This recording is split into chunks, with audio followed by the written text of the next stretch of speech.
Back at it. Good news, it wasn't a broken strap after all. The tail. This is where you learn not to let other people do your job for you.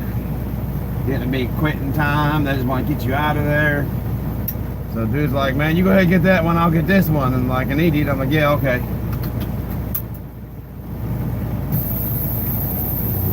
So my main concern is always to keep my equipment, make it last. So yeah, you try to take care of your straps. So on that aspect of it, yes, very good news. The strap is not tore up. The not so good news portion. Make a U-turn, then take the exit right. Well, I hate to, but I'm going to have to, but there ain't no traffic coming, so I guess it'll be alright. As long as we don't have no policeman see me doing this.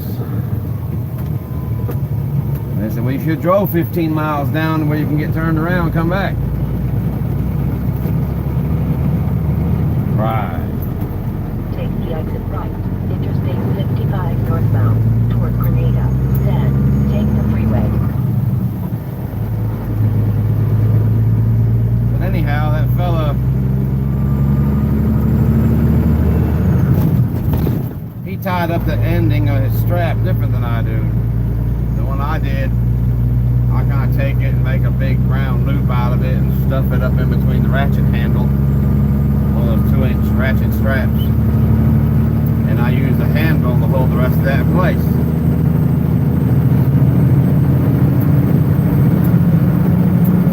Some miles later, mine hasn't budged.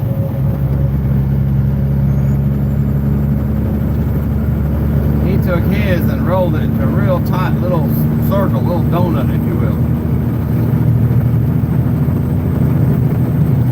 and put it up underneath the ratchet and started cranking it. Well, that was all well and good, except for that ratchet catches the wind.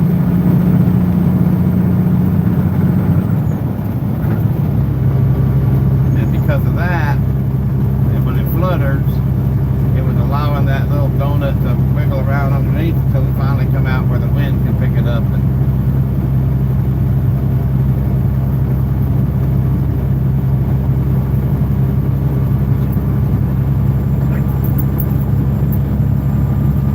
anyway,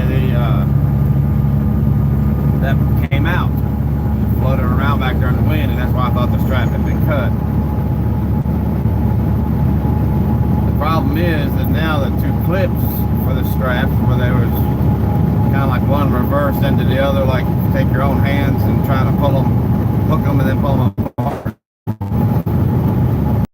It went in and started chipping away at that marble.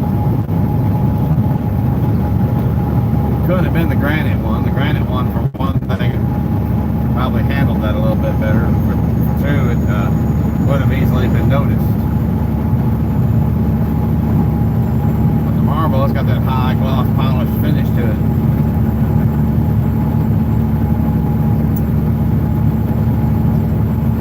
Not real bad, but still, you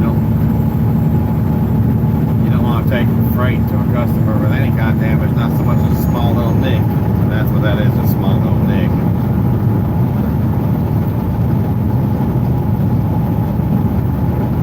Oh well. It is what it is, can't do nothing about it, might as well just let it be.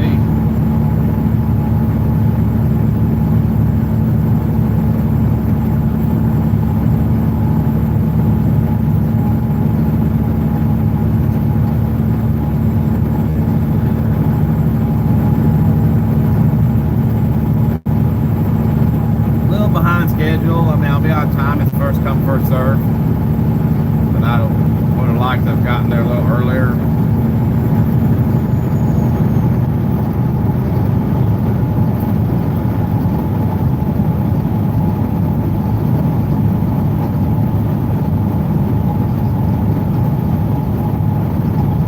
Slept about an hour longer than I wanted to, and so therefore an hour. I was planning on getting there around 9, so now getting there around 10, 10:15, 10:20, somewhere around there. Probably more like 10:30 because while I was back there, I went and walked Miss Shelby. So we're good there, but stopped last night and had that cheeseburger at that TA, and I haven't eaten since.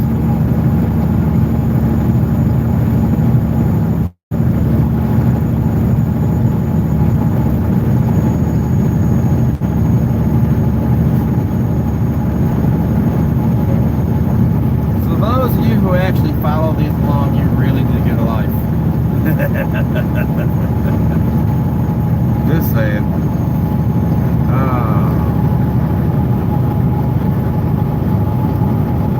I'll admit, some of the things that go on in my life that y'all will hear about during these drives almost seems like something straight out of the movies.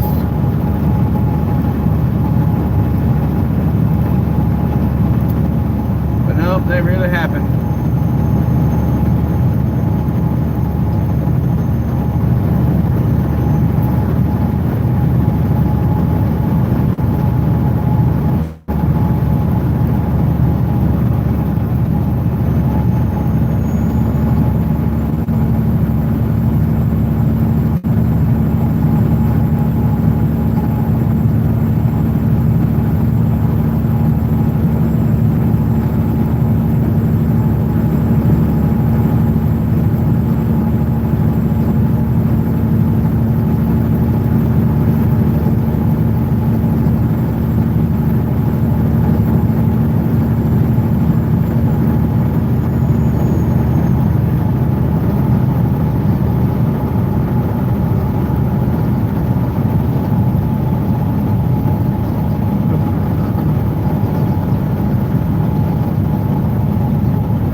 Oh, this puppy is something else.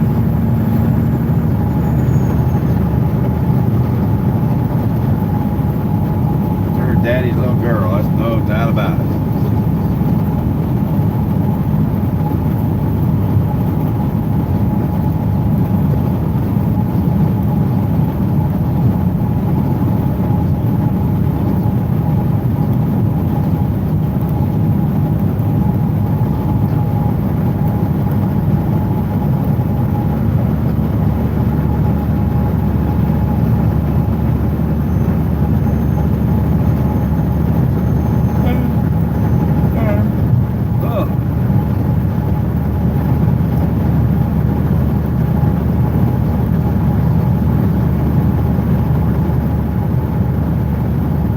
Look and see if there is a way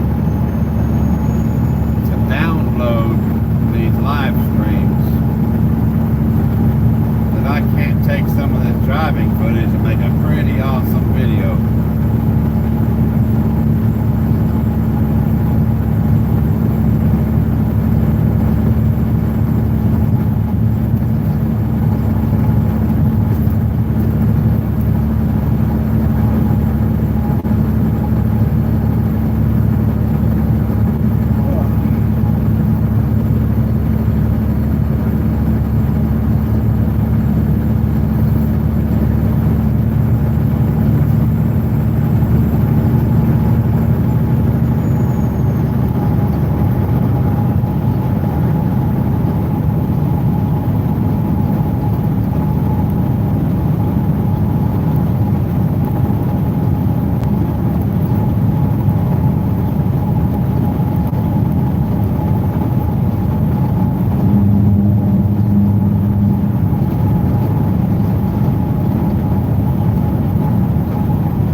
down.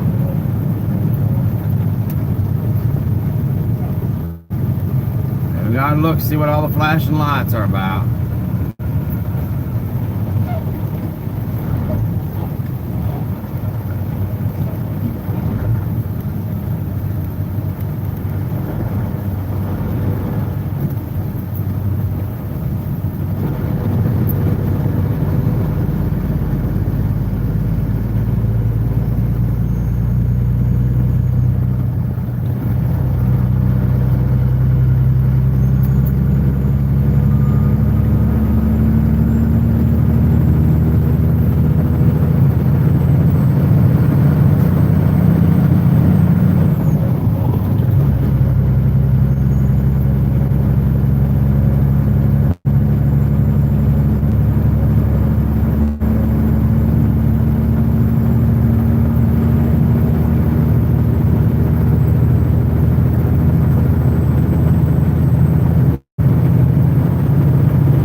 Wednesday,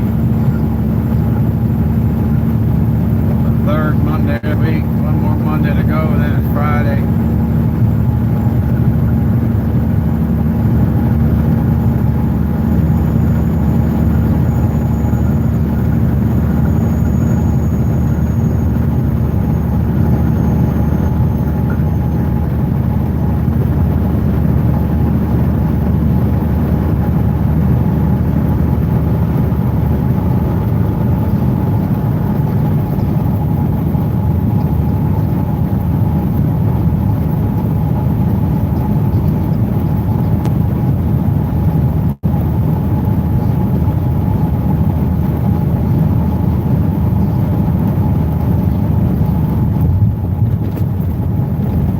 Friday, I'll have been married 5 years.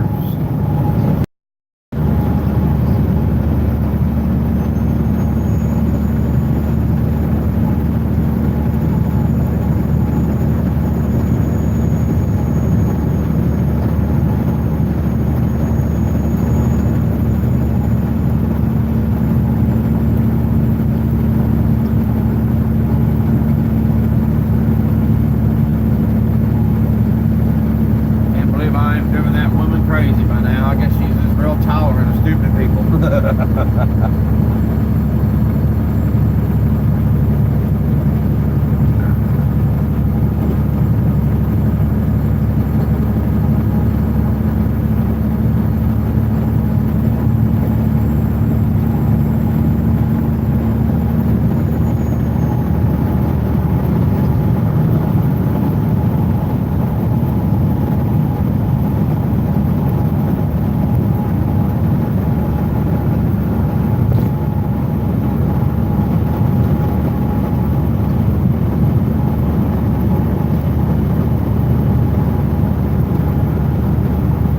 Make this same trip in the next month or two, y'all find it quite entertaining. All the love bugs all over the windshield, crawling all over the place. One driving the other, dragging the other while they inserted into each other.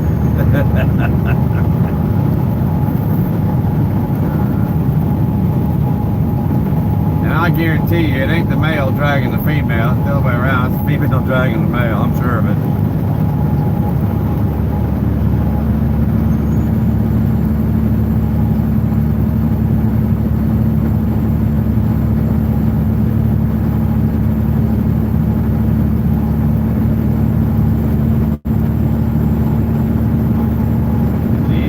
World, the female rules.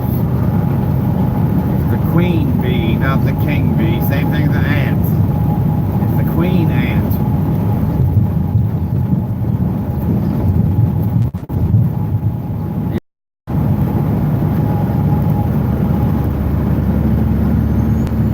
Drive through here. Pretty much the entire state of Louisiana. Southern half or so of Mississippi. Them dudes be plastered all over the windshield.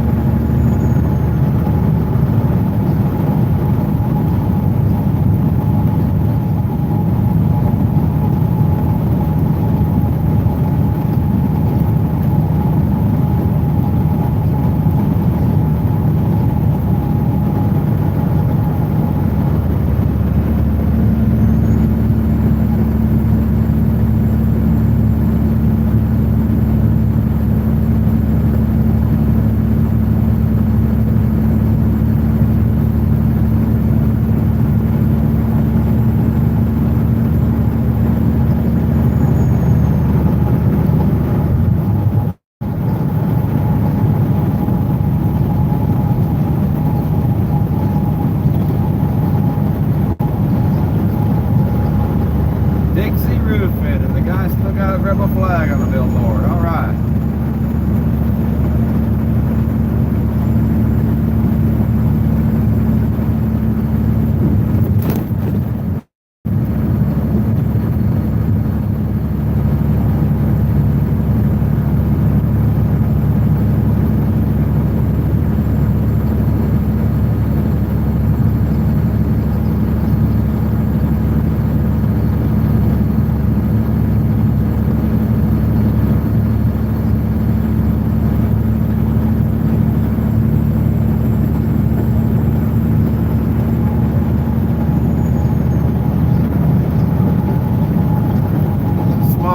gas station chain.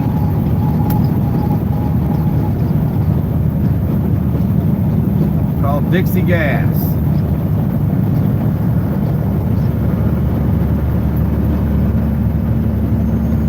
The word Dixie on top of a white square sign, the word gas on the bottom, and the rebel flag in the center between them two words.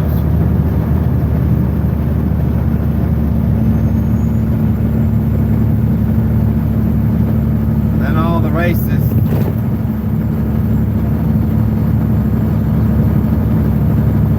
I'm not talking about the racists that are whites who hate blacks. I'm talking about the other way around. Start whining and crying about it. That's a symbol of racial hatred. No, it's not.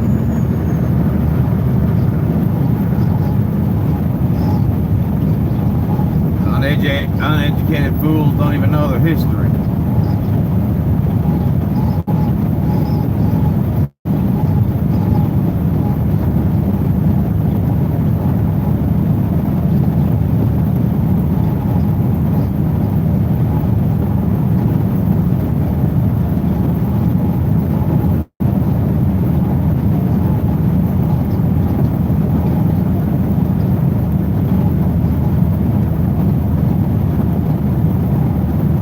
Symbol that certain folks who are full of racial hatred cling to,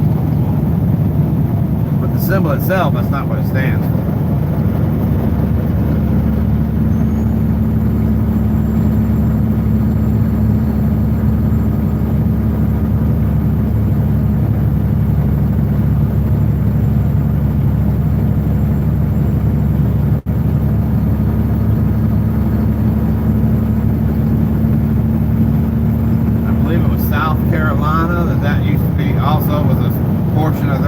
Just like Mississippi, a portion of the flag is the rebel flag in one corner. And enough people squawked and bitched and pissed and moaned that they got it removed from I believe I said South Carolina's flag. They tried that in Mississippi, but Mississippi took it to a vote.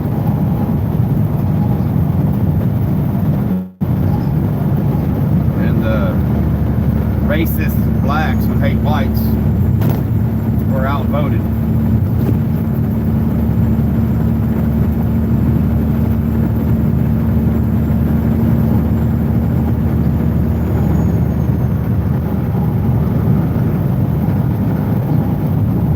Now I remember seeing my family crest once upon a time. I can't really describe it anymore. There's nothing extravagant like some of these family crests you'll see shields up, you know, and it's like, wow, pretty awesome artwork. The Kenny family crest is pretty simple, pretty basic.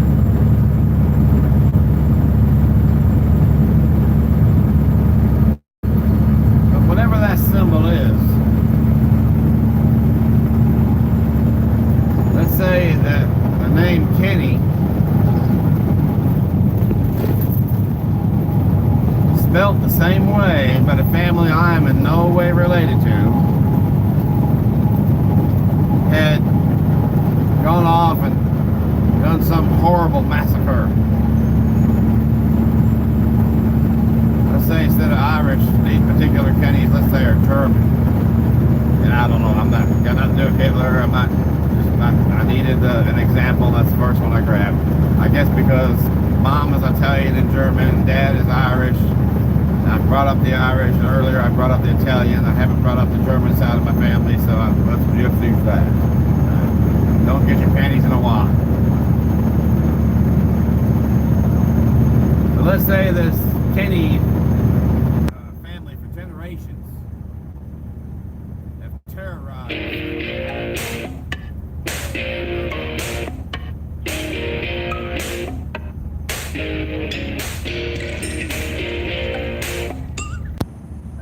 Hello, it's Michael.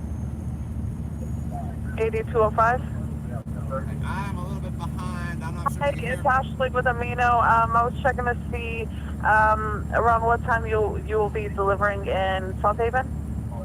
I can barely hear you because I'm driving. I was checking to see around what time you'll be delivering in South Haven. I'm headed to South Haven. I will be there at 10 o'clock. Alrighty, thank you. Okay. Bye-bye.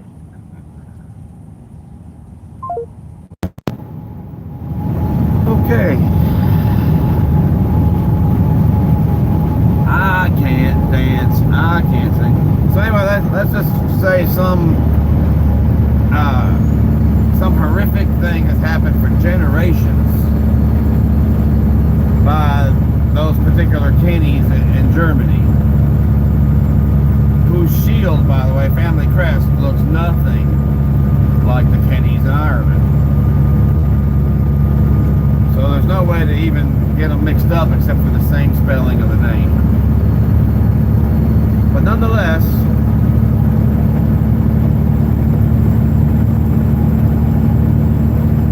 now let's say that years and years later, some people who think they know their history are brought to mind of the horrors that those German tinnies done. And therefore, since my name is spelled the same way, the last name, they, and let's say I have my family crest flying as a flag right below the American flag outside my home, they demand I take it down, which of course I will refuse.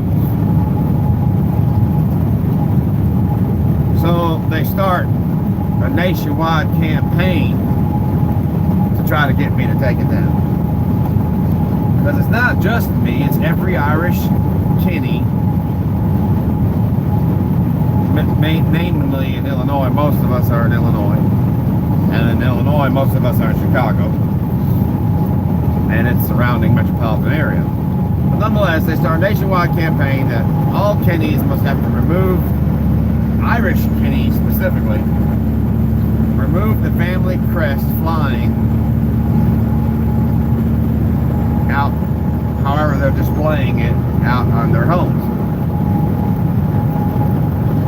Even though that family crest does not in any way represent the hatefulness and horrible treatment of whatever terrible things it is the German Kennys had done centuries ago.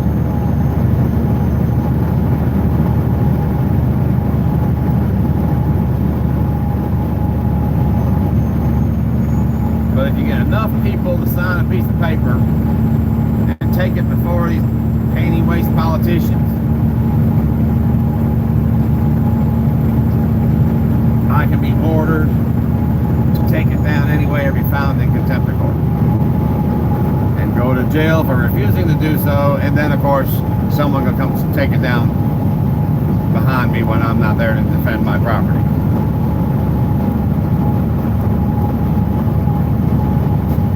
What's that got to do with the rebel flag, Michael? Same difference, different circumstances, same difference.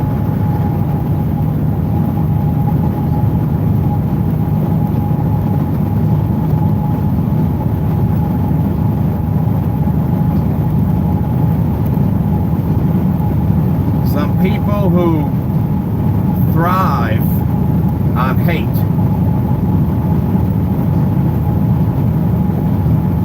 have taken a symbol of a portion of this nation's history and decided to claim it as their own. And instead of outlawing them from using that symbol, we want to remove the symbol from the face of the planet. It still won't erase history.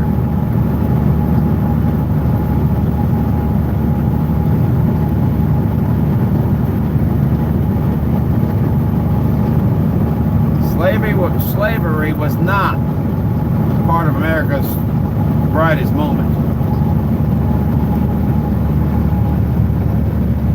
But you can't undo it. You can't just start removing any ties to it and then it'll make it go away. People who were not slaves trying to remove a portion of this nation's history. By no means our proudest moment, but part of our history just the same. The only way to know where you're going, you gotta know where you come from. Teach it. Learn from it.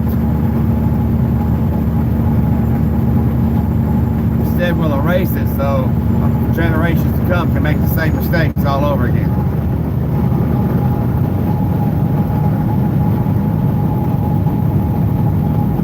Am I racist? No, not at all. Not at all, not one bit.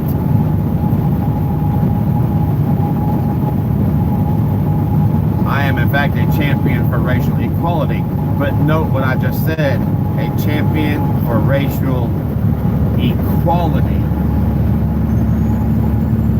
Equal. Whites not better than blacks, and blacks not better than whites. Equal. But every time some special rights group starts fighting for women's rights, gay rights, black rights, whatever, they say the same thing, they want equal rights. The Constitution says they already have equal rights. There's going to be some people who aren't willing to give them to you anyway. Sue them or move away from them or handle it your own way, get beyond it. But in this country, these groups already have equal rights. That's not what they want. They want special rights.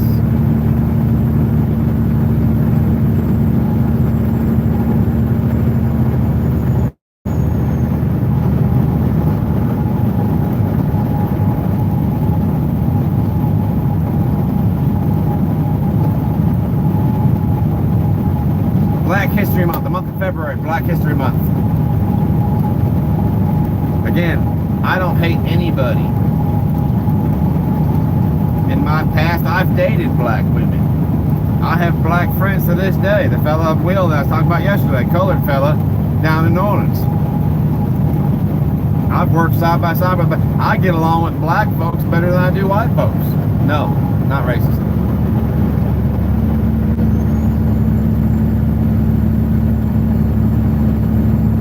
I believe in equality, but I don't believe any one particular race, gender, religious creed, it don't matter how you want, whatever part of life it is you want to talk about. I don't believe anybody deserves to be treated better than anybody else. When you get enough of your buddies together, and y'all sign a piece of paper and get it before the right penny-waste politician, you can get an entire month of the year dedicated to your ethnicity, as long as you're not white.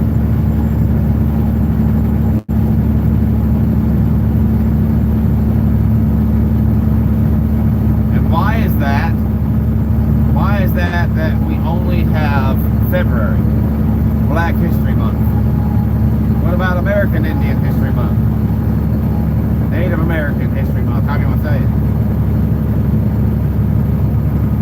But Asian History Month. Well, that's not a color of the skin. No, but it's an ethnicity, and that's what it is we're trying to talk about here. We're not talking about color of skin. The color of skin isn't who you are. Your ethnicity is who you are.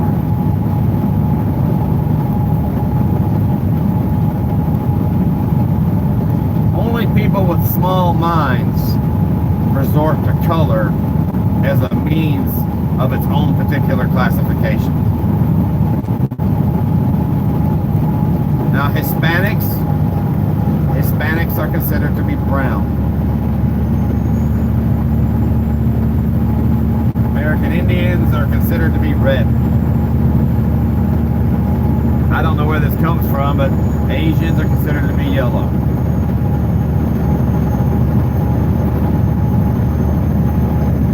Then, of course, Caucasian are considered to be white. If there are any other colors of ethnicity out there that I have not mentioned, I apologize. I'm not trying to keep you off the community truck here. I just can't think of any others. I haven't mentioned blue or green. I don't know if there's any ethnicity that goes but why is there no Yellow History Month? Why is there no Red History Month? Why is there no Brown History Month? Yet there's a Black History Month. Because the people who fought and champions for that didn't want equal rights. They wanted better than equal rights.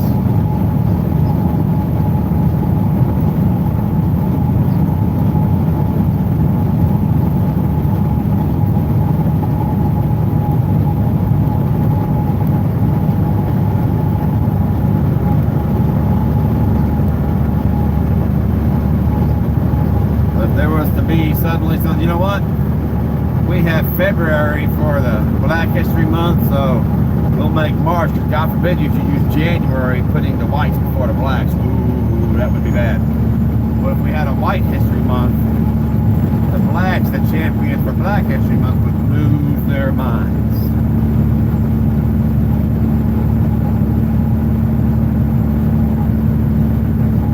We already teach history in school.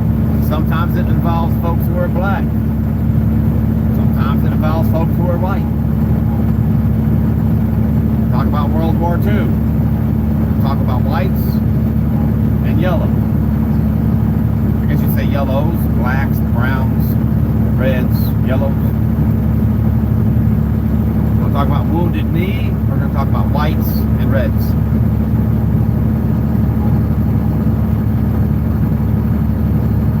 Talk about African slaves being imported to America. Now we're talking about whites and blacks.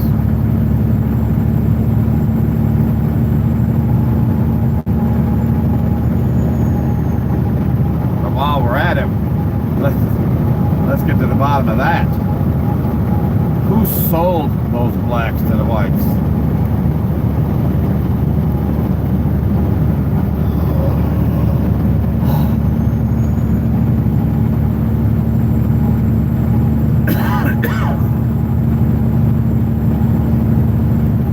Hateful. I despise any man, regardless of the color of his skin, who thinks he's better than anybody else, even if he's in a politically protected ethnicity.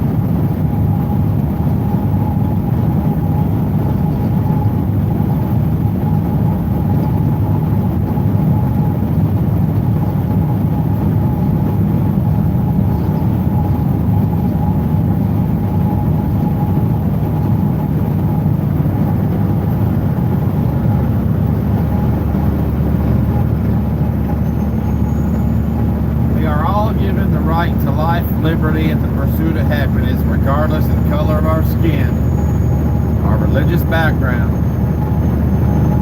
or anything else that people find to be opposable.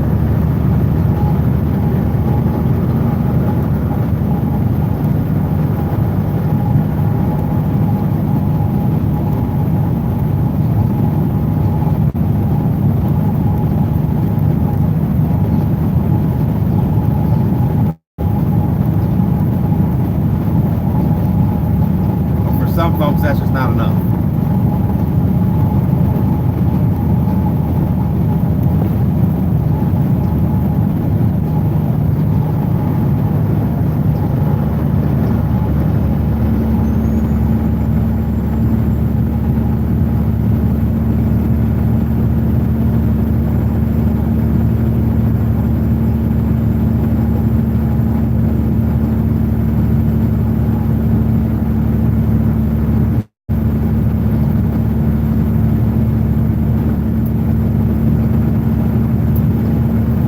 They call it when you take a purebred boxer and breed that with a purebred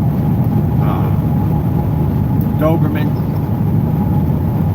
You know what they call the offspring of that dog? Because they're both purebred pedigrees now. The offspring of that is a mutt. No, Michael. A mutt is when two strays have offspring, do you know? A mutt is a mixture, a half-breed, if you will, of two or more breeds. here's what some idiot has going now. First off, it's not possible. The idea is by, what they say, 2040 or something like that? 2060? I forget what the year is. But they've estimated that they will have eliminated the white race.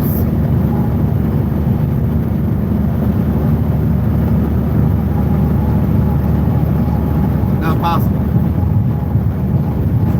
To eliminate the white race, you will either have to murder or convert every single white on the planet.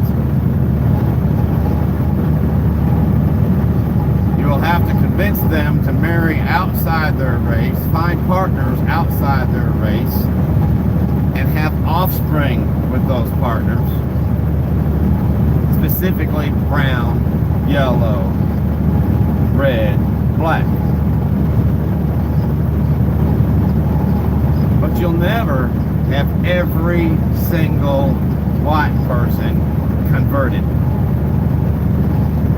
In the same way as no matter how far we've come in removing racial hatred from classrooms and jobs and society in general, there are always going to be a few who just hate blacks because that's the way their daddy raised them and their granddaddy and his daddy before him. It's the way it is. The same reason why you got blacks, all you got to do is talk to a whole bunch of black folks and you're trying to refer to them as a localized group. And you say the word, well, you people, right away, at least two of them, or probably half of them. Well, what do you mean, you people? Because their daddy has taught them to be combative because that's a racial slur. No, it's not. You people, those of you with whom I'm addressing, those of you with whom I'm speaking to,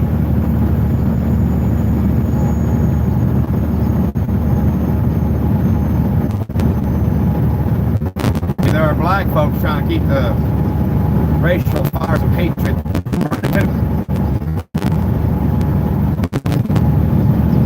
But nonetheless, let's for the sake of argument say, all right, this is something that's feasible. But to literally exterminate the white race without using hatred, because that's after all what you're against. And I don't mean you and y'all watching, it's just people, specifically the racist blacks, not all blacks, just the racist ones. Because most blacks who are educated realize this is the dumbest thing they've ever heard. And you'll learn why here in a second, stay tuned. But let's say it's possible. If you can just do something about them others that won't convert. To those whites who were brought up strictly by their daddies and granddaddies and the daddies before them and only date and marry other whites. As long as so many as just two couples keep doing that, you will not have successfully exterminated the white race. Even if you got 90% of whites have obliterated off the face of the earth, that wasn't the goal. To bring it down to an acceptable level, now that's thinking like the government. To truly exterminate the white race, you have to take those who won't convert and murder them. Then you can say you've truly exterminated the white race, both figuratively and literally. See, here's the stupid part that the educated blacks understand and the uneducated blacks don't.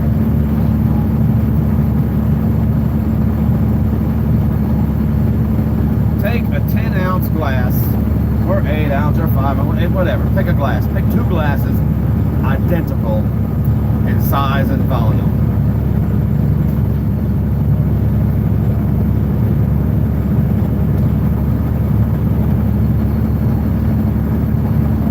Fill each with the exact same amount of milk.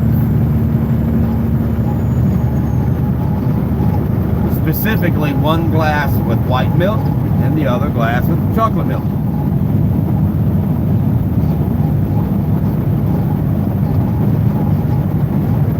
Now, it doesn't matter which way you do this. You get a mixing bowl.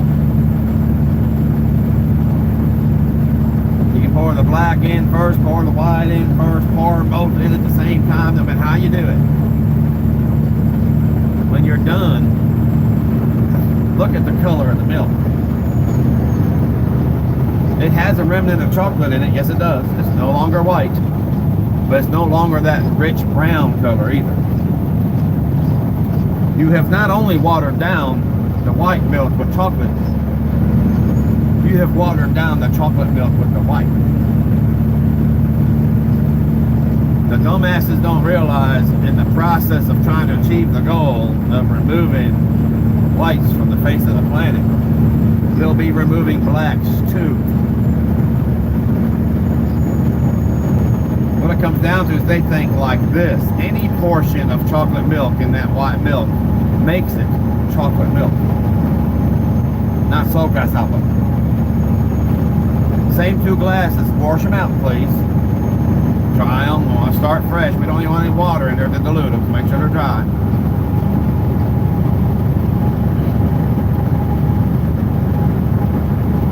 Fill one with chocolate milk, fill one with white milk, the exact same amount. Now take a teaspoon,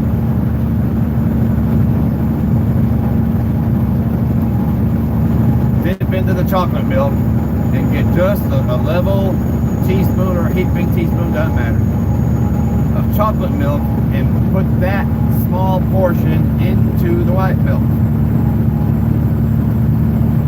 Now, based on what black racists, that is the blacks who despise whites,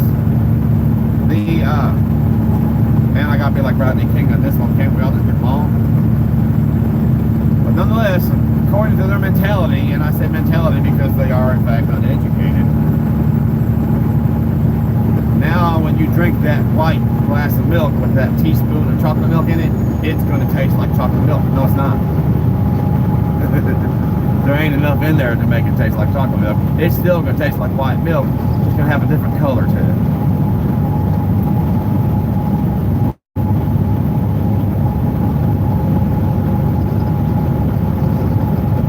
I knew a guy in the Army, his name was Cedric. Really cool guy. I won't tell you his full name because God forbid someone should go off and somehow find him and commit some kind of identity fraud against him, and somehow my name come attached to that. So we'll just leave him at Cedric. He had one of those names where it has a number behind it. You know, I think if you're the first one, you're senior. If you're the second one, you're junior. Anywhere after that's the third, the fourth, the fifth, the sixth, on down the line. Well, he was pretty cool because he had one of them numbers behind his name, so that means there's however many previous to that number. Say, for example, if he was Cedric the 7th, then that means there were 6 other Cedrics before him. His dad, his grandfather, and on and so on and so on. And he had a milky kind of complexion. He wasn't really white, he wasn't really black. You can see he had black characteristics and he had white characteristics, not just in his skin color, but also in his facial structure, even his hair. He had black hair, and it was kind of coarse, but even his hair wasn't exactly like how most black folks' hair is. That truck I just passed, now he's going to try to pass me on the right, because he apparently wasn't paying attention to his drive. So, old Cedric, whenever he introduced himself to people, he said, "How you doing? My name's Cedric. Everybody just calls me Rainbow." Now that's not a term that's used hatefully anymore, so a lot of you probably don't, younger folks don't even know what that means. But anybody who was mixed race, specifically half black, half white, has a hateful term that was called Rainbow once upon a time. So in 1981, 1982, Cedric decided, well, if people are going to start referring to me in a hateful term, I'm going to just embrace it, because he was stronger in mind than those who opposed him. And that's what the problem is with these uneducated racists. They have weak minds. And I'm not picking on them, it's just a fact. They aren't able to rise above the hate, so therefore they need to try to find a way to remove the hate with their own hate as a tool. Didn't their mama and daddy ever tell them that two wrongs don't make a right?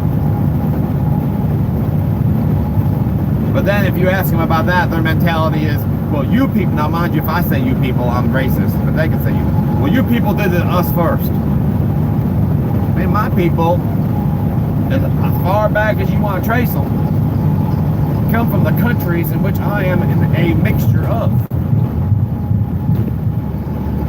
My father came from Ireland. My mother was born in America. Her father was German.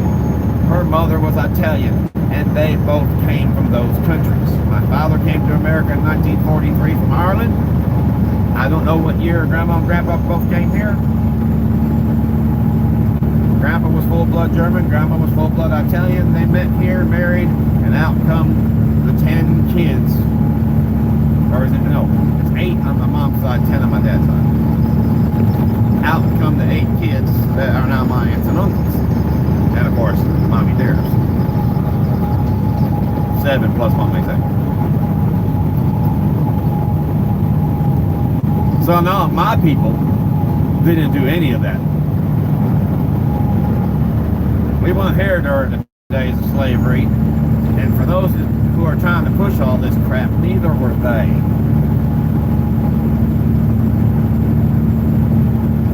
There's some blacks that are trying to pull this crap now about reparations.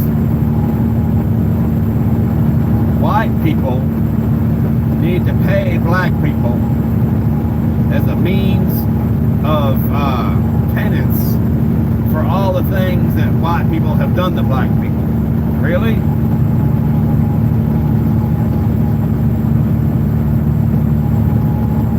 Because it was only certain white people that done that. It wasn't every white person in the country owned slaves. In fact, it was white people who freed slaves. It was white people who give blacks the right to vote. Try that one on for size. Oh man. Black folks lose their mind when you tell them that one. White man never did nothing for us. Really? Because blacks never had the right to vote. So how could blacks vote to give them the right to vote if they didn't have the right to vote in the first place? They couldn't. White people said the way blacks are being treated by some whites is appalling.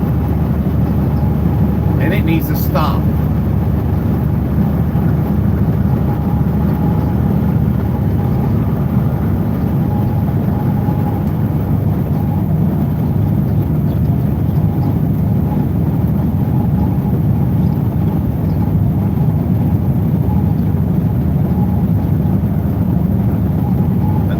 Nobody can consider that. That's not possible.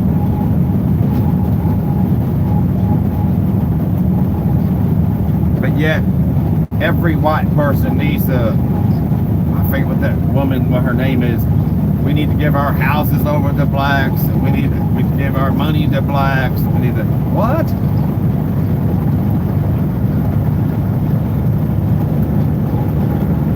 An educated black man gets up, he puts on his work uniform, whether it be a suit and a tie, or a uniform with his name on it, you know, blue collar, white collar, whichever. He goes to work, he earns his living, he supports his family, and that's how he lives his life. White, black, or otherwise, that's how it gets done. But also white, black, or otherwise, people who are lazy, want it given to them, they don't want to go out and earn it, try to find ways to force people to give it to them.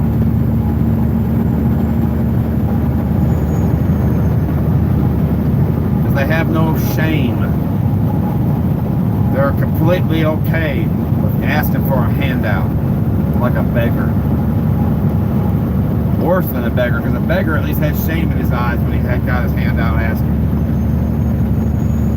He's not proud that he's living on the streets, whether it be because of a situation beyond his control he had nothing to do with, or because he was a drunk and gambled away his life, and now he's on the streets because he's got no money, got no job, got no family, got no one to turn to. All he can do is ask for $5, go get him some booze and try to drink it away. I have more respect for him. He's not trying to take it. He's polite enough to ask for it. If I don't give it to him, maybe he has some harsh words for me, maybe he don't. But the point is, he is being at least somewhat respectful. As opposed to someone saying, well, you just owe me. You owe me and my people. Oh, my people. In other words, me and us. In other words, I owe you people. All of a sudden, the word you people ain't so offensive. Because it involves getting paid for doing nothing but being born black.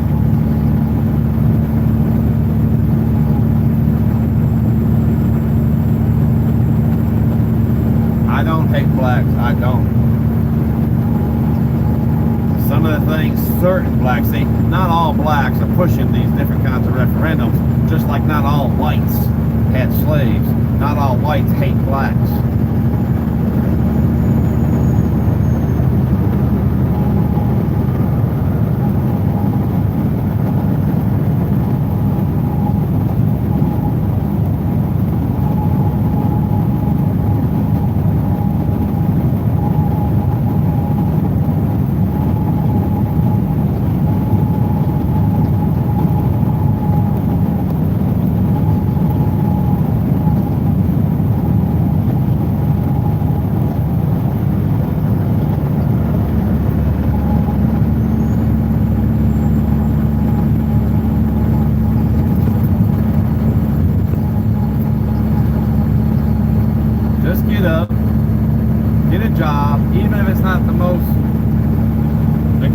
Job there is to go to.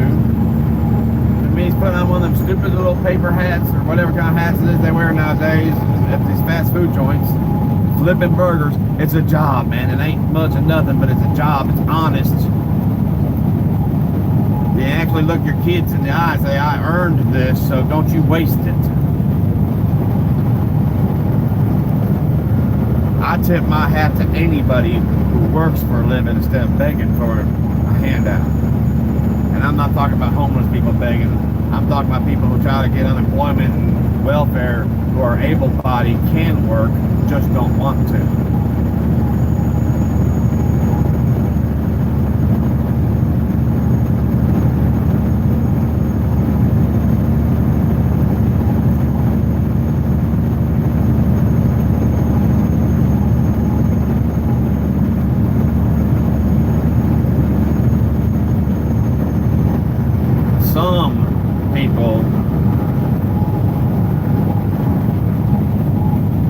If you add a little bit of chocolate to milk to the white milk, it's going to taste like chocolate. They're mistaken.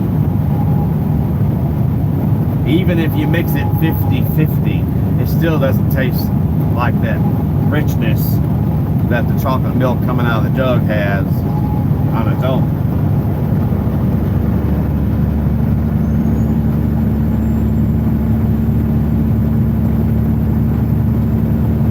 Process of diluting the white milk, you've diluted the black milk too. It's no longer pure black.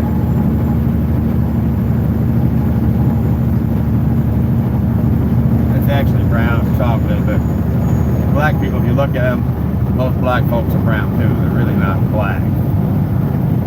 There are some.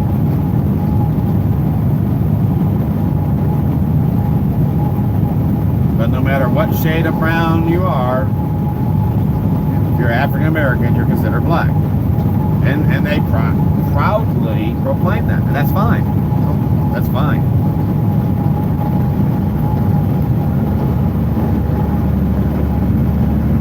I'm just saying that is the basis of why I use the term chocolate and milk as black.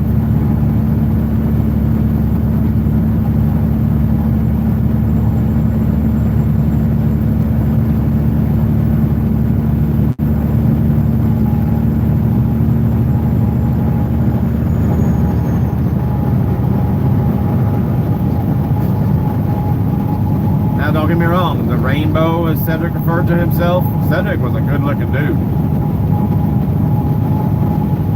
In a day when even the slightest little bit of black bloodline in you meant you were black, and I guess people still think that way. I'm sorry, if you're 90% white, 5% other, and 5% black, you aren't black. You have some black in your bloodline, but you are not black.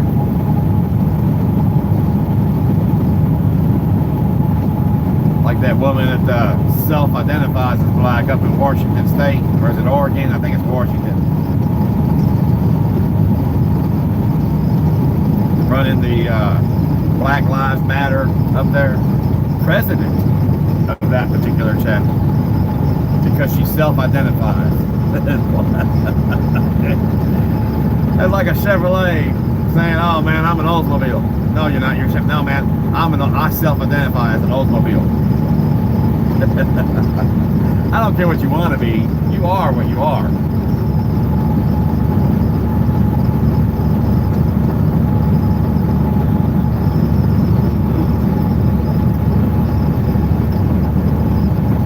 Crazy mixed up world we live in.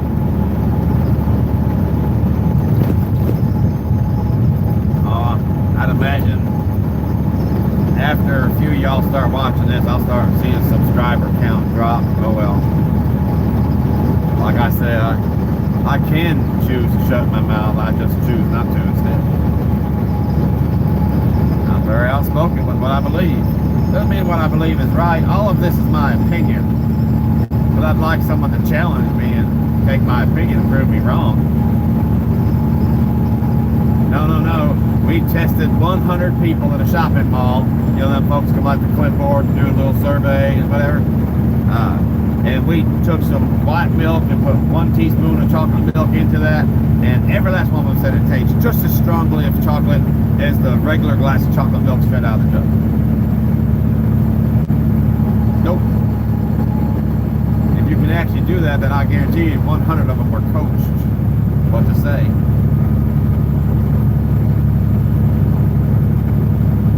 What they said was manipulated in such a manner by the time it got wrote down, and what was wrote down was something completely different than what they said.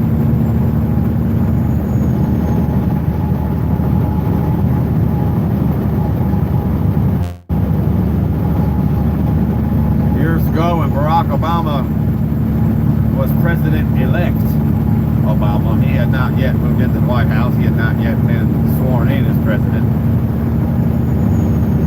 I was driving this very same interstate, I-55, heading the very same way, northbound. But I was in Missouri instead of Mississippi. And folks was talking about how he had been elected and yada, yada, yada. America's first black president. Excuse me, he's only half black. But like I said, you can be just 5% black and people will still say, oh, that means he's all the way black. No, it means he's half black. He can't be all the way black if his mama was all the way white. But nonetheless, and I'm not being a jerk by quoting this person, but I just feel it necessary to put it in the same tone of voice, I guess, or the same language in which it came across the CB radio. Give you an idea of the kind of people we're dealing with out here, the mentality of certain people. I got on the radio, yeah, we got someone in the White House now. And I laughed. I can't believe no one jumped in there that had something to say to that, so I thought, opportunity's knocking.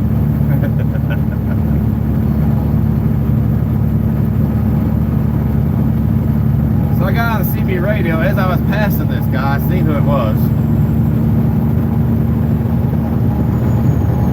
Based on the way he was looked, the way he was dressed, I wouldn't say he was no well-educated man. His quote kind of made that obvious to me. I said, is that what you think? And after 8 years of Barack Obama in the presidency, it only proves what I said was correct. I said, is that what you think? Barack Obama is a black man's president? Yeah, driver. Obama, black man's president. No, he ain't. I said, he ain't the black man's president. And he ain't the white man's president. He is the green man's president. Remember earlier I said, what about green? Washington, Franklin, Lincoln, Jefferson. Is it President Andrews, one of the presidents, I think? All these different people who have their faces on American money. That's who's president Barack Obama was. He come from Chicago. If we know anything about Chicago government at all, that should very well explain it. I'm from Chicago, so I know a little bit about this.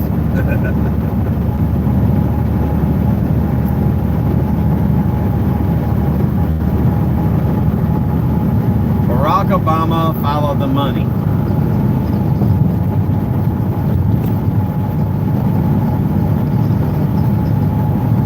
If the NRA would have funneled as much money his way before he ever became president, as did all these special rights groups, there wouldn't be all the gun issues and whether or not guns should be taken away and banned and all that now, because he'd have fought just as hard for that.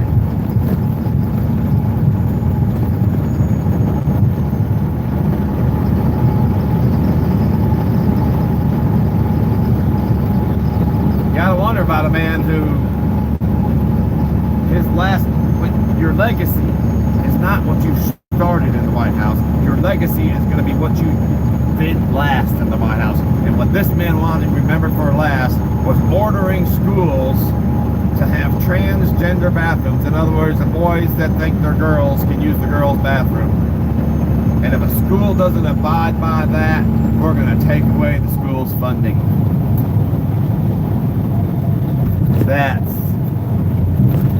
what an idiot would think of to leave behind as his legacy. The last thing he did, the one really big, main, important thing he did, he wanted to be remembered by. If I do something in this life that I want to be remembered by, man, I sure hope it'd be something more than that.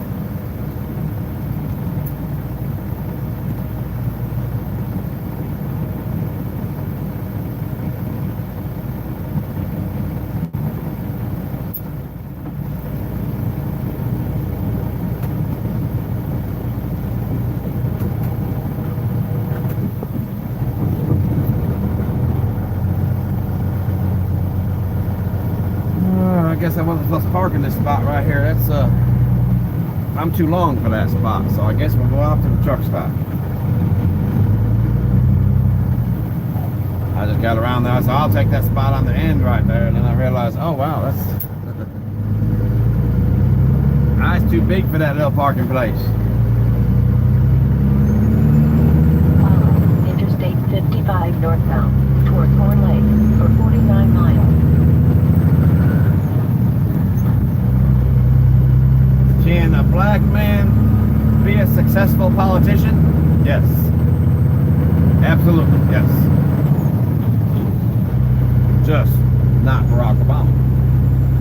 I'm not knocking the man. The man's got something going on now. I like listening to him talk.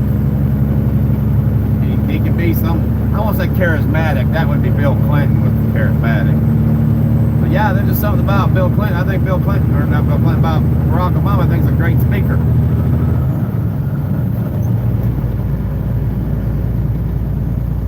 And now that he's not president, I'd actually pay to hear a lecture of his somewhere. Sure enough.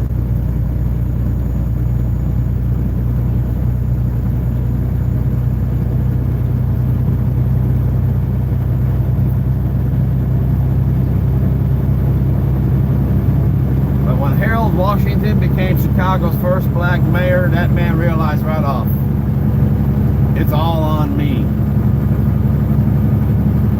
If I do right and I bring honor to this office, there will be other black mayors after me. If I don't, if what I do here is seen as a joke, I'll be the only black mayor in Chicago for generations to come.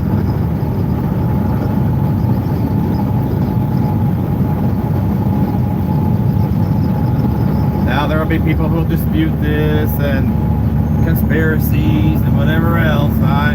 All I know is what I'm told. The man died and had a heart attack at his desk and died.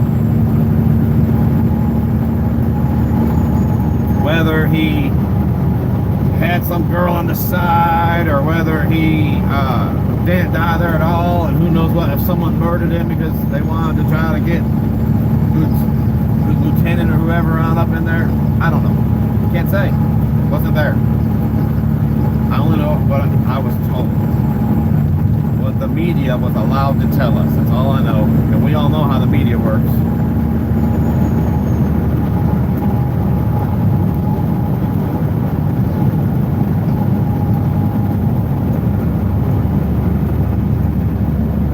So you gotta choose for yourself which parts are true and which parts are just basically a line of bullshit. And you come up with what you believe the truth is, and there it is. Anyway, I believe the man died at his desk. I know this much, wherever he died in office. Not in the office, I'm not saying that, which if he died at his mayoral desk, then he did in fact die in his office. But the point is, he died while serving the city of Chicago as mayor. Had he died in his own home in the middle of the night, it would still have been while he was Chicago's elected mayor. And if you look at his record, you will not find anything where he had disgraced the office as Chicago's first black mayor.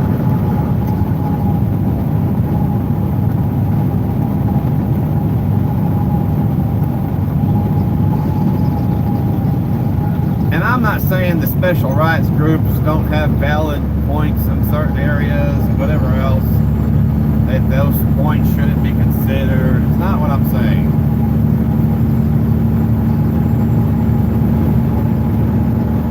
But as a president, you can't be partial. You can't say, I'm going to pick what these folks want over these folks here, especially if those folks aren't the majority. And yet still be able to retain your integrity when it's all said and done.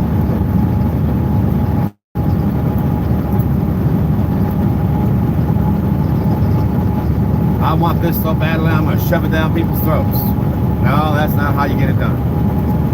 Although that's the mentality of the government, and has been for years and years and years and years and years, generations.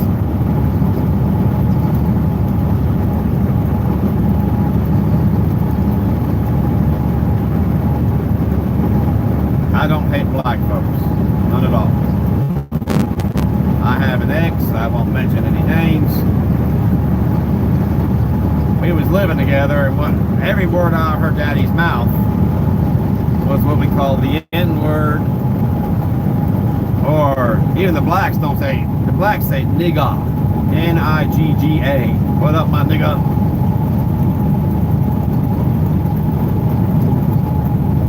White guy starts talking like that, he's just a wannabe.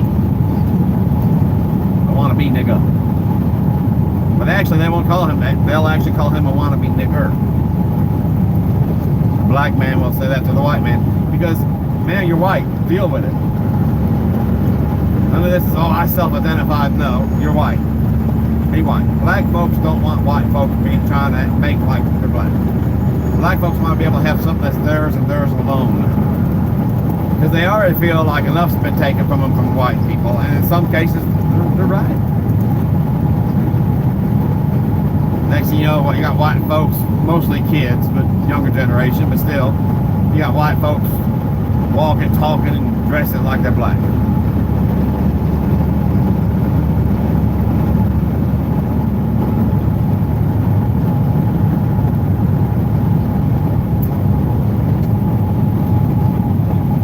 Anyway, this girl's daddy, every word out of his mouth was the N-word.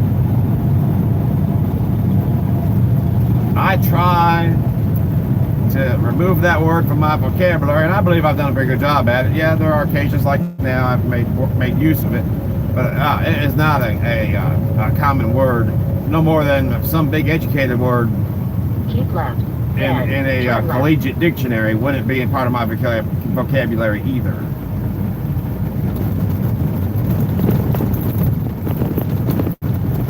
Turn left, Highway 35. Highway 35 north.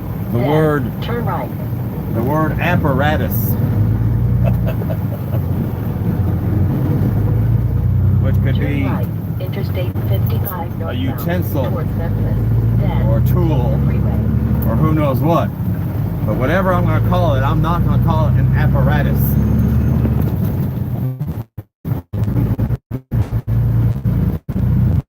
Not my vocabulary. I know what the word is, I know it exists, but not part of my vocabulary. Neither is the N word.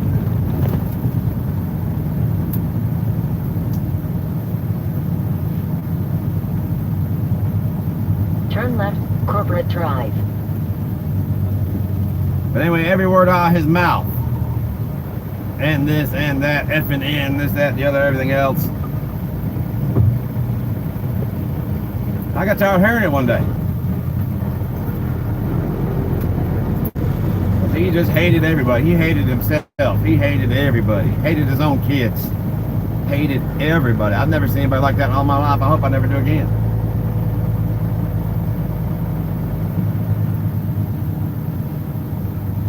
So one day I said to him, I've got no way to say this without actually using the word. Corporate Drive. It don't make sense using the initial. So finally I got tired of it and I said, well, Harold, are we talking about white niggers or black niggers? I ain't no thing of white nigger. I said, oh, I beg to differ. I can take you some certain places where I've lived in my life. Only Illinois. Go to the other side of the tracks that they call the area they call Goose Nibble.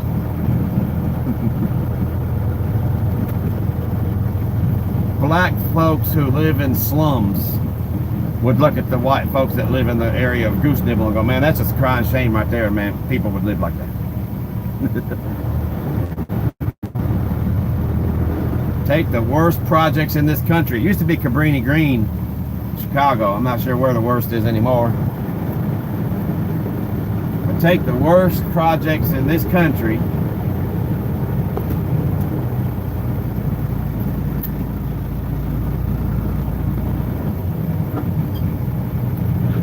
and take them folks to Goose Nibble. And they would say the same thing. That's just a crying shame right there.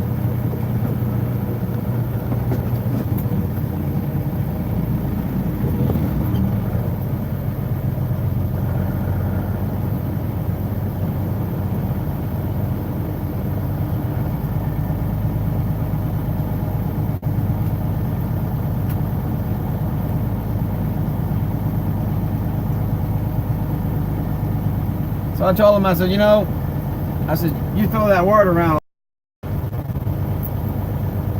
And I said, but if the situation was just right, you'd think more highly of a black man than anybody. I wouldn't either. Yeah, you would. I said, Harold, let's say that you get into a car wreck, a bad car wreck, the kind where half your blood's left out on the asphalt. Kind where if it weren't for the helicopter, you'd have died in the ambulance on your way there.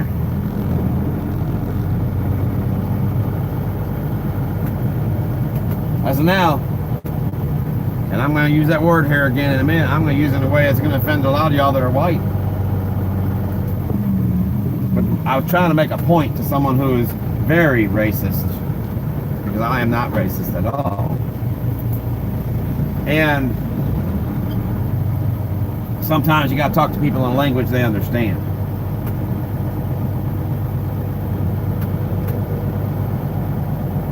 So all your blood's on the asphalt. They bring you in the life flight helicopter.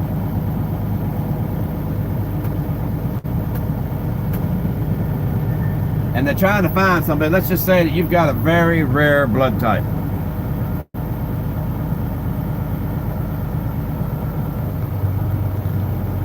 They don't have any blood on hand in the blood bank at the hospital.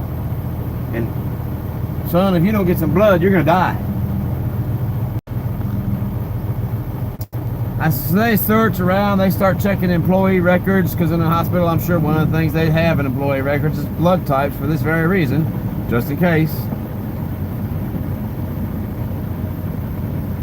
And I said, there's only one person on the entire staff who has the kind of blood, because you can't, some kind of blood, I reckon you can make, maybe, I don't know, but I know there's some that you absolutely cannot. And that's that. They've only got this one person on the entire hospital staff who has the same kind of blood you do. And I said he's black. It's not just black though, I said he's a janitor. He's the lowest as they get in the hospital staff. And on top of that, he's not just black, but I said, Harold, he's a nigger. He's a blue gum nigger. Kind that people like Harold just couldn't stand.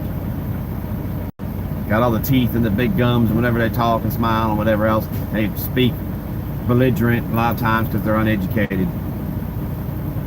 I said, and again, I'm not being racist. I'm trying to tell y'all something here. Pay attention. Look at the big picture and then you'll get it.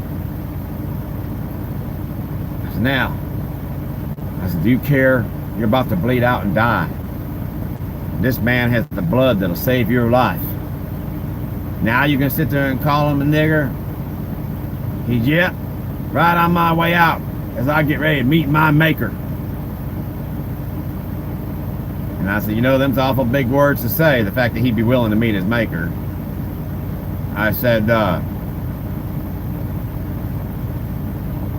it's awful easy to say that when you ain't laying on that operating table. And that's what it all comes down to.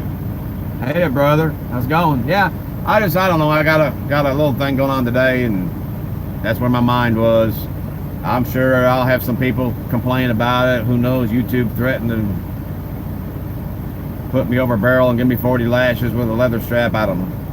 I'm not being hateful, I'm just calling it like it is. The thing of it is, it's easy to hate a man for the color of his skin, regardless what you call him. But when you're laying there dying and he's got the blood running through his veins that with a transfusion can save your life, I'd be calling him nothing less than sir. You know? But yeah, that old man there, he was full of hate. I'd never seen anything like it in all my life. I won't say he was the devil. I'd never go so far as to say that. Yeah, man, I don't... Full of hate. But that's, I guess some people, that's how they thrive, you know? I'm not sure. This is going on for what, an hour and a half. There's an hour and a half about nothing but the subject of certain special interest groups and things of that sort. Chocolate milk and white milk. Not trying to piss a few folks off, but I'm sure that'll be the end result anyway. But oh well.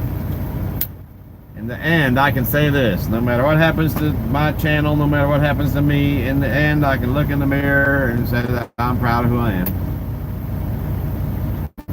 But I've got my intentions are right. If people, something I say out of context, and then form an opinion instead of listening to everything and then forming an opinion based on the entire deal. People have said that if you want to know where someone's coming from, the main thing to listen to is the last 10 to 20 minutes of their speech. And that will surmise everything they've just said. And if they close with words that sound hateful, then you can pretty well bet everything else that they just said was hateful. Hey, CLB. There you go. If they close with words that aren't hateful, then obviously nothing they just said was. That's also part of the problem. People don't listen anymore. They don't listen. Well, I've got some coloring book work to do. Get back on the road because the Nesbitt way station just north of me here is open. But before I go, get ready to turn this off. Let me Shelby. Hey, daddy's girl. Her daddy's girl, yes, her are. Anyhow, good to see you, brother. Well, I don't see you, but you see me. Good to be in your presence, man. So anyhow, yeah, I'm gonna wrap this up, get some things done. I got somewhere I gotta be. I got a load of marble slabs, marble and granite. Stop up there in Ozarks, drop one off, make me a countertop for my van. Come in. I'll do that. I'll think about it, but I won't actually do it. Anyhow, have your good day, man. I'm gonna get all my ducks in a row and get across this way station, get this load off, and grab whatever the next one is. Go trailer trucking all night again tonight. We'll see you when we see you. Y'all behave yourselves, be good to each other. Don't hate people because of what they look like, the way they dress, who they hang out with. There, of course, there's exceptions to the rule. Osama bin Laden. But, yeah, just be good to folks. What goes around comes around. It's got nothing to do with, oh, well, they have bad people, they had it coming. Doesn't matter. What goes around comes around. Be good to folks. With that, I'm going to say goodbye. See y'all later. Take care.